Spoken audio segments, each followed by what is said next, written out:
세상은 들리고 사람들 주를 떠나도 나는 주를 섬기리. 주님의 사랑은 영원히 쇠하지 않네. 나는 주를 신뢰해. 오직 믿음으로 내가 살리라. 오직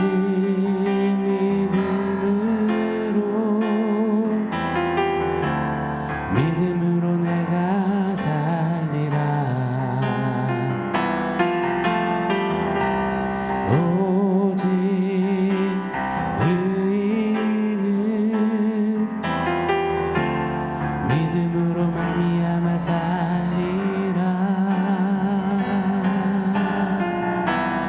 오직 의인은 믿음으로 말미암아 살리라.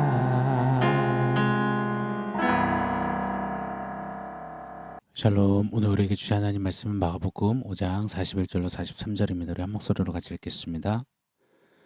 그 아이의 손을 잡고 이르시되 달리다고 하시니 번역하면 곧 내가 내게 말하노니 소녀야 일어나라 하심이라. 소녀가 곧 일어나서 걸으니 나이가 12살이라. 사람들이 곧 크게 놀라거늘 예수께서 이 일을 아무도 알지 못하게 하라고 그들을 많이 경계하시고 이에 소녀에게 먹을 것을 주라 하시니라. 아멘. 우리는 지금 마가복음 4장 말미에서 5장까지 계속되는 4가지 기적 사건을 살펴보고 있습니다. 여러분, 기적, 이 단어를 들으셨을 때 어떠신지요? 기적은 생각만 해도 짜릿하고 생각만 해도 너무 좋습니다. 사모가 됩니다. 기적이 날마다 우리에게 일어났으면 좋겠습니다.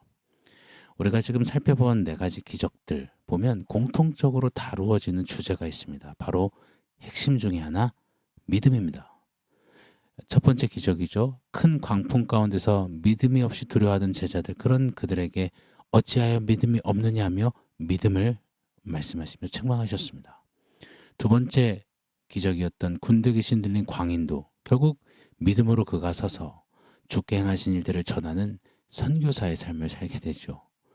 세 번째 기적, 12회를 혈류병을 앓았던 여인, 딱딱한 명사 믿음이 아니라 그는 움직이는 동사 믿음으로 정말 드러내고 나타냈습니다.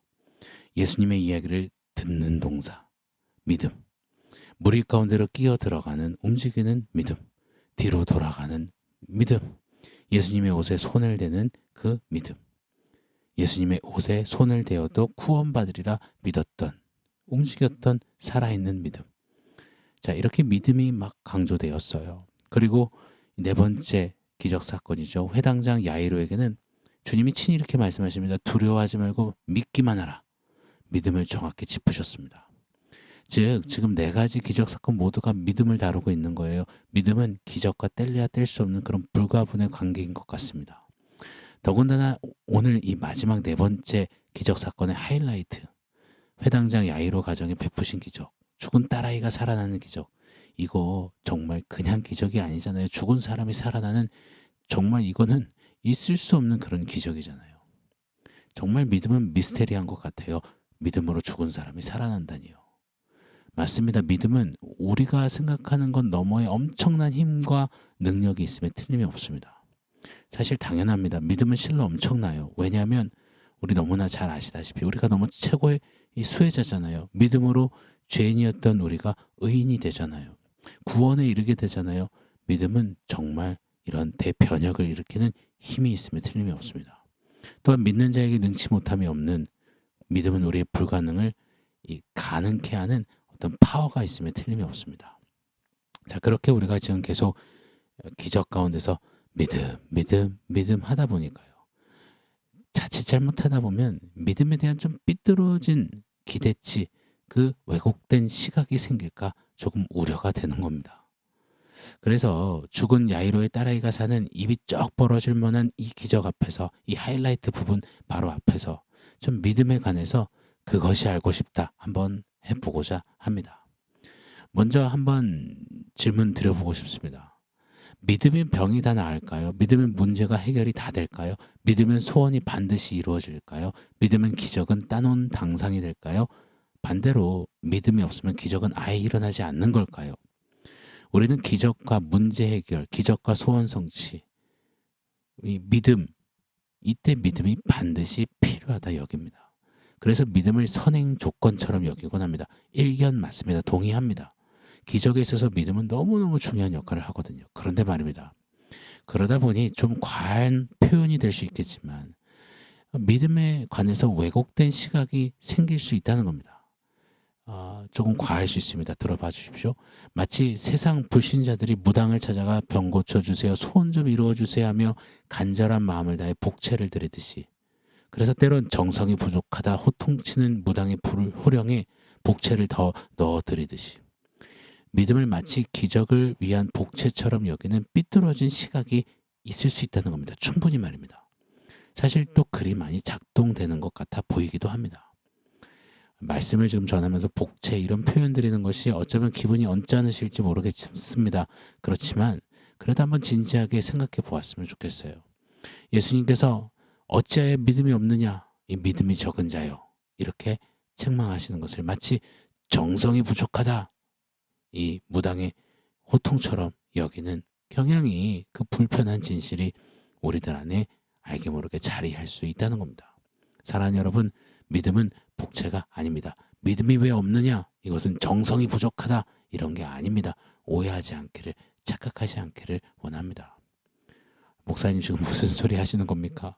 지금 너무 어려워서 무슨 말 하려는 건지 모르겠습니다. 갸우뚱하시는 성도님도 계실지 모르겠습니다. 계속 좀 따라와 주십시오. 이 복음서를 보면 믿음을 물어보지도 아니하시고 치유하시고 회복시킨 사건이 꽤나 많습니다. 또 우리 예수님이 물어보시는데도 대꾸도 하지 않고 믿음도 보이지 않는 자, 믿지도 않는 자를 고치신 경우도 많습니다.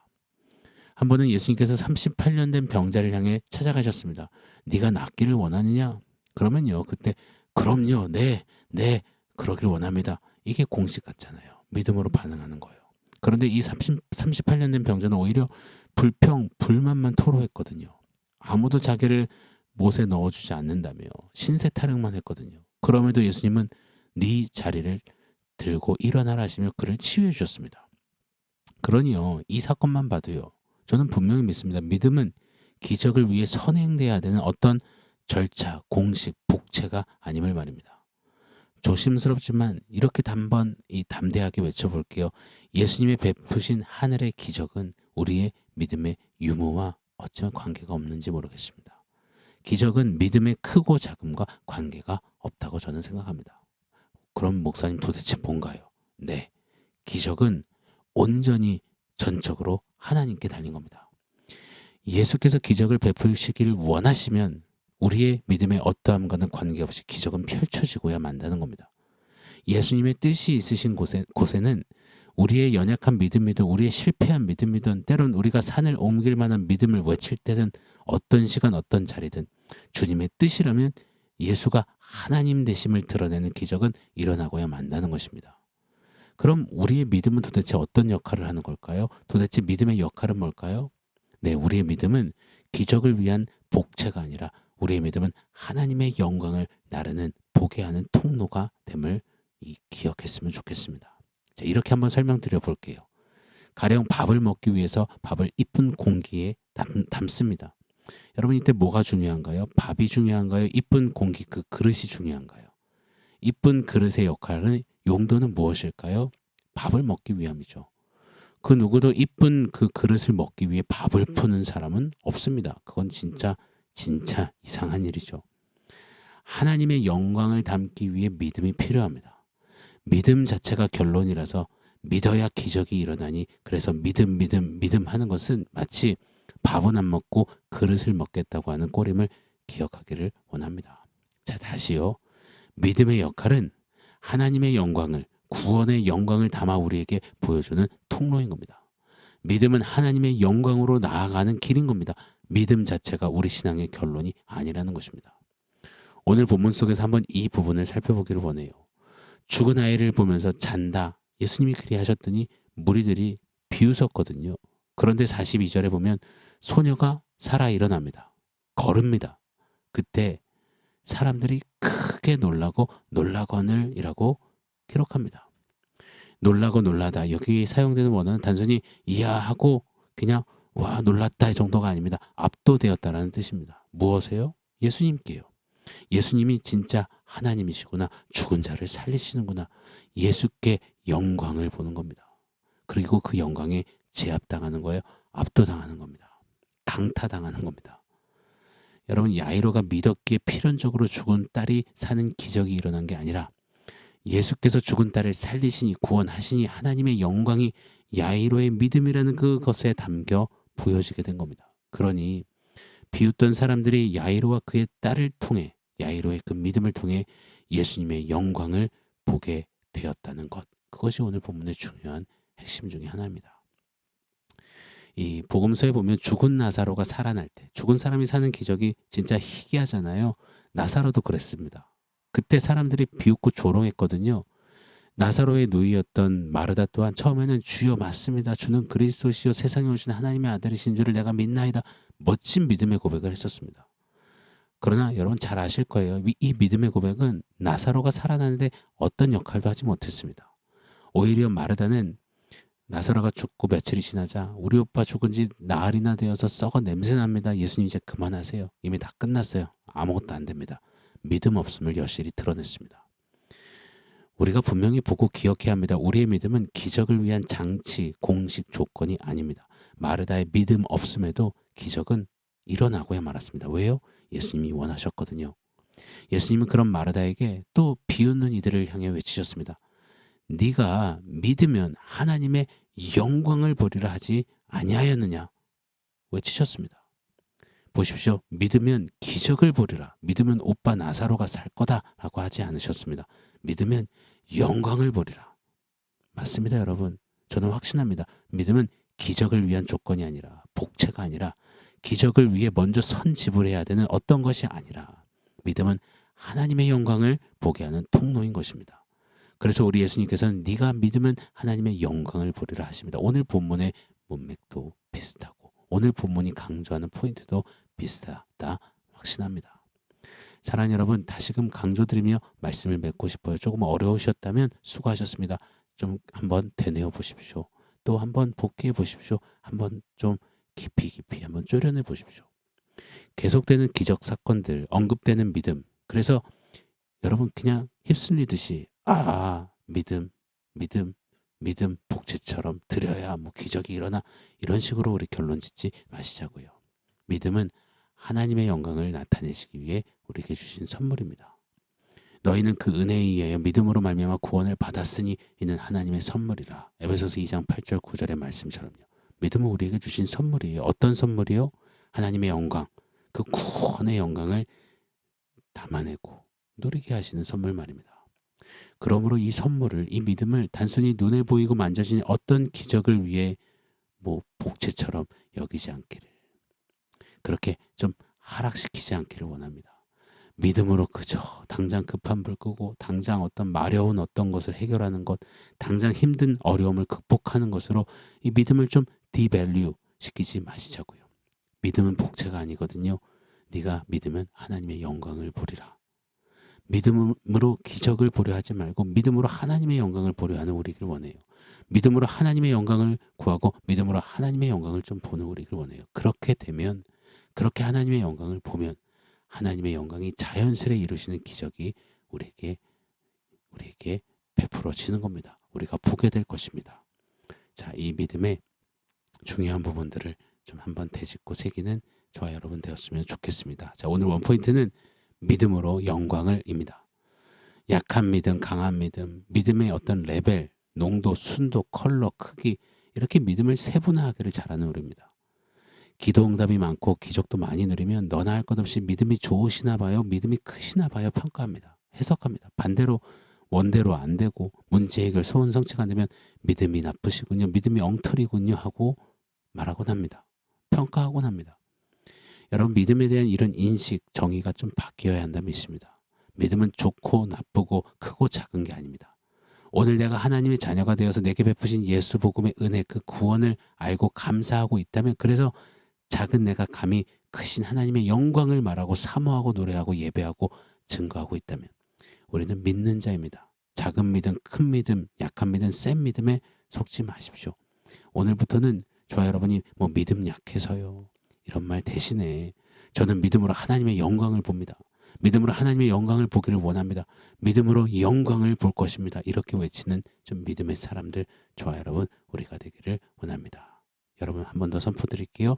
믿으면 하나님의 영광을 보리라. 아멘. 사랑하는 성도 여러분, 오늘 말씀과 원포인트 기억하면서 우리 함께 기도하겠습니다.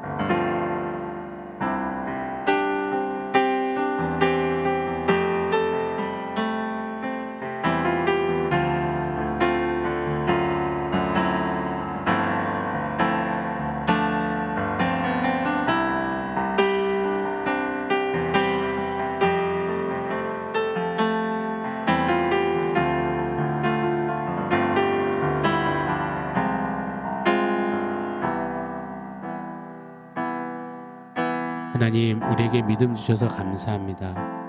믿으면 그 다음에 기적을 보리라. 믿으면 성공하리라. 믿으면 잘 되리라. 믿으면 부자 되리라. 믿음 뒤에 이런 것들을 달기 전에 믿음으로 영광을 보리라. 영광을 보면 영광의 주님이 기적을 베푸시리라. 이 믿음의 원리를 좀 살아낼 수 있는 우리 믿음의 사람들 되게 하여 주시옵소서. 오 하나님, 믿음으로 주의 영광 보기를 원합니다. 예수님의 이름으로 기도합니다. 아멘.